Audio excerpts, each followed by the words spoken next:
and today we're just going to do a quick recap of Juan Francisco Estrada versus Arhi Cortez this weekend, and as well as Andy Ruiz versus Luis Ortiz. There was these two fights, one happening on Saturday, one happening on Sunday. First of all, we'll start with Francisco Estrada El Gallo versus Cortez. I think in a very unexpected fight that people thought he was heavily favored, but Arhi Cortez came in really prepared and ready to win. At this point, I'm still debating of like, hey, we will never know if Gallo Estrada was just ring rust. You know, his last fight was in March of 2021 versus Chocolatito in a very tough war where I actually had him losing that fight. And I feel like if he would have fought anywhere the same to like he fought in this latest fight versus Chocolatito, he probably will lose that third fight that they have potentially brewing. But as well, it could have been a lot of what Cortez was doing, and in the beginning, he hurt Cortez, and it seemed like it was going to be a pretty quick night. And then Cortez, had a couple rounds. He adjusted to the power for quite some time, and he was becoming proactive and aggressive, and kind of just Gallo was kind of not having any of the defense movement that he had been trying to implement in his boxing in his previous fights, and it ended up being a pretty good war where things got kind of closer in points, and it looked like even in danger for Estrada potentially losing on points if it went to the distance. But of course, like Estrada, a true champion he found a way to continue to apply pressure or with his power, and he was able to stop Cortez, and now he is remains ranked, and potentially, like I said, that rematch with Chocolatito can happen if they both agree. And I think it will still be an amazing fight. It'll be interesting. He will have to be way more prepared than he was for this fight. Now, let's jump into real quick the Andy Ruiz versus Luis Ortiz fight that happened on Sunday. I was really anticipating this fight to be action-packed, as I did foresee that Luis Ortiz was going to try to box from the outside. I did see that his power is still there, and so it was going to be interesting how, as a southpaw with longer reach, and his legs, I was questioning his legs, but he looked pretty good throughout the fight. And it almost looked like Luis Ortiz actually he potentially won more rounds, but the key factor in this fight was going to be Andy Ruiz knockdowns, right? There was a kind of controversial moment where a lot of the announcers were saying, hey, that was not a real second knockdown. The first time the first round where Andy Ruiz had two knockdowns, but I do feel it was a carryover where Luis Ortiz hadn't really fully recovered, so he had wobbly legs, and I'm not going to go against not counting that as a knockdown. I do feel like it was part of being hurt, and I would have counted it as a knockdown at that point. But I can see the argument otherwise, but I do feel like it was a knockdown. And then later on, Andy Ruiz was able to drop it in the later rounds one more time, which really ended up helping him because he was getting outboxed. I know Andy Ruiz was there waiting to be the counterpuncher, and he did mention that it was a wrinkle to his game that he was trying to show that he is capable of boxing. I think at the end of the day, yes, his weight looked different at 268 compared to last time where he won the championship. He looks stronger. I think he mentions it like he comes in at 260 something just because the weight helps him to absorb some of the punches. But I do feel like there still has to be somewhere in the middle of like not being the low 250s or the mid 250s, and maybe not being so high at 268. So somewhere in 262, 63, or 260 flat. I would really like to see how he benefits from that, because it would be a happy medium of continuing to keep his speed, which he has fast hands still, right? But his feet still look very, very slow. He still looked winded and compared to in that fight versus Joshua when he won the championship. But of course, that one was a 6 round fight compared to a 12 round fight. But in his versus Joseph Parker, he looked a lot more energized. There's a lot more combination punching. But that also has to be credited to Luis Ortiz being able to be a solid or excellent boxer. The distance, using his distance, and being a southpaw. At this point, even though he's 43 years old or even older, he's still a very good champion, or not good boxer, and he can, give a lot of people trouble, even though his chin might not be there potentially. It's heavyweight division, so anyone can get dropped. So I don't see that he has a weaker chin. All the punches that he got hit, that got dropped or got hurt, sounded or look very fast or powerful, right? And if power doesn't knock you down, sometimes speed will do. And I think that he was able to recover. He was not flat out knocked out. So I don't know if people are questioning his chin is looking too much into it.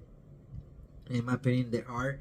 But he was having a fabulous fight, and I think he continues to be a good stepping stone or challenge for people who are trying to go for the title at this point in his career.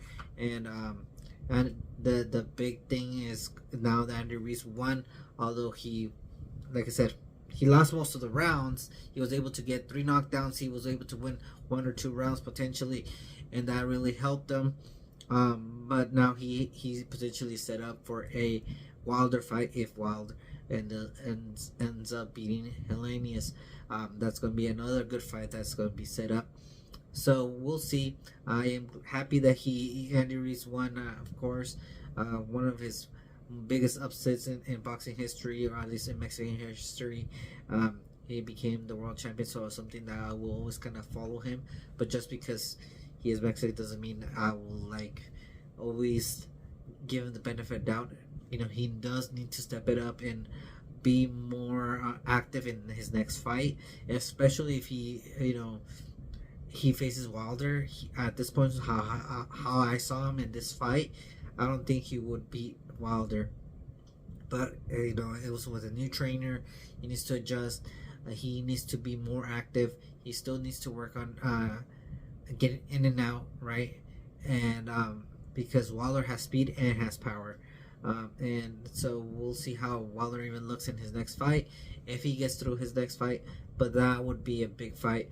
The other aspect that's kind of being in the works is Tyson Fury is challenging Anthony Joshua because Usyk is not available of an injury that he wants to heal himself and wants to be 100% when he fights Tyson Fury. So let's see if that fight finally comes into fruition. It's been one of the fights that, again, has been in the works and hasn't been really been able to be made, but still big fight. And then some people are going to say, no, well, why fight Joshua? Well, he has to keep busy. That's still a 2-time unified champion. Very few heavyweight champions have been unified twice, so you have to give him to his credit, even though he got outboxed by Usyk. Styles make fight, and I would love to see how Tyson Fury fights against Anthony Joshua. And Anthony Joshua has shown every time he's even lost, he comes in with some type of improvements, right? Because in this second fight versus Usyk, he looked a lot better than in his first fight. He couldn't keep up the body work in the first, after the first round, and that's probably his best fight, his best round in that fight.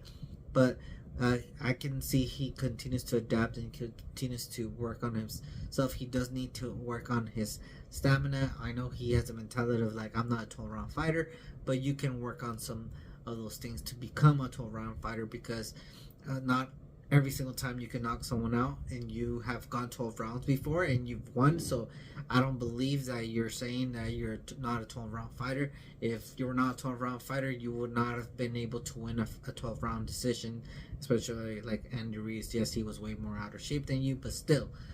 So that's not a true excuse. Then we have this weekend, Savannah Marshall versus Clarissa Shields. That's going to be a really interesting card. that I'm excited for. It's going to be another all-woman card. Clarissa Shields is just being a pioneer for the women boxing combat sport. At least, well, UFC has always had a bigger audience for the female sports, but right now, Clarissa Shields, if you like her or not, is giving publicity, a lot of publicity, and a lot of credibility to the division. Besides Katie Taylor and Amanda Serrano, where now these are main cards, all female, and it's just big attraction. At the end of the day, it's this year probably is one of the best years for female boxing, with Amanda Serrano and Katie Taylor making a unification and disputed fight, and now Savannah Marshall, someone who has beaten Clarissa Shields in the amateurs, is now fighting and see if she can do it again.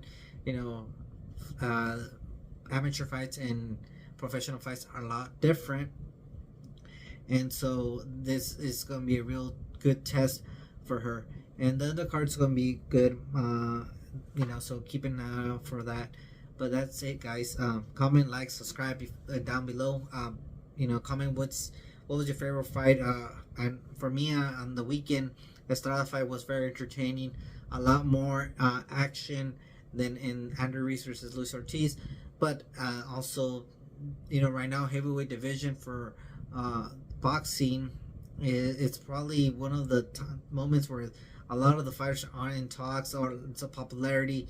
Usyk kind of just turned the table upside down, and there's a lot of potential good fights.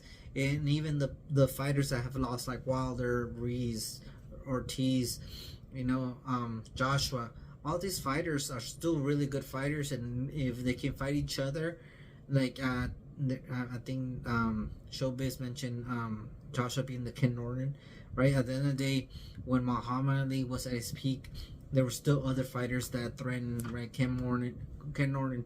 There was George Foreman. There's Joe Frazier. So there's other players into the division that can really spice things up and make things a lot more entertaining for the audience, and that's a good thing. So comment down below on your favorite fight of the weekend. Hopefully it was Estrada versus Cortez. Peace out.